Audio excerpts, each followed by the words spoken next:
Praise the lord. ఈ సాయంకాలపు వేళ దేవుడు నీకు ఇస్తున్న వాగ్దానము యెషయా గ్రంథము 60వ అధ్యాయము 20వ వచనం.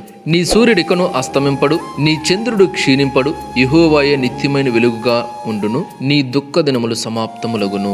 దేవుని వాక్యం చెప్తుంది ఈ సాయంకాలపు వేళ, నీ దుఃఖ దినములు సమాప్తములగును. నువ్వు ఎలాంటి దుఃఖంలో ఉన్నా, ఎలాంటి మార అనుభవంలో ఉన్నా, ఎలాంటి చేదైన అనుభవంలో ఉన్నా, నీ పరిస్థితులు ఎలా ఉన్నా, అందరూ నిన్ను విడిచిపెట్టేసిన, నా జీవితం ఇక మారుతుందా, ఇంకా నా పరిస్థితి ఇంతేనా, నా బ్రతికి ఇంతేనా, నా జీవితం ఇంతేనా అని నువ్వు ఒకవేళ దుఃఖపడుతున్నా, వేదన పడుతున్నా, యెహోవాయే నీకు నిత్యమైన వెలుగుగా ఉన్నాడు. కాబట్టి చీకటి ఎంత మాత్రం నీలో ఉండదు, ఖచ్చితంగా తొలగిపోతుంది. బాధ, కష్టం, కన్నీరు, వేదన ఎంత మాత్రము నీలో ఉండదు, ఆయన తొలగిస్తాడు. అందుకే ఆయన చెప్తున్నాడు, నీ దుఃఖ దినములు సమాప్తములగును అని చెప్తున్నాడు. కాబట్టి నమ్ము, ఖచ్చితంగా స్వతంత్రించుకుంటావు. దేవుడు చెప్తున్నాడు ఈ సాయంకాలపు వేళ, నువ్వు ఎలాంటి పరిస్థితిలో ఉన్నా నేను కార్యం చేస్తానా, నేను నీ జీవితంలో ఉన్న ఆ దుఃఖాన్ని, ఆ మారా అనుభవం, నా చేదైన అనుభవాన్ని నిన్ను తీసేస్తా, నీ దుఃఖ దినములు సమాప్తములయ్యాయి అని చెప్తున్నాడు అనమాట.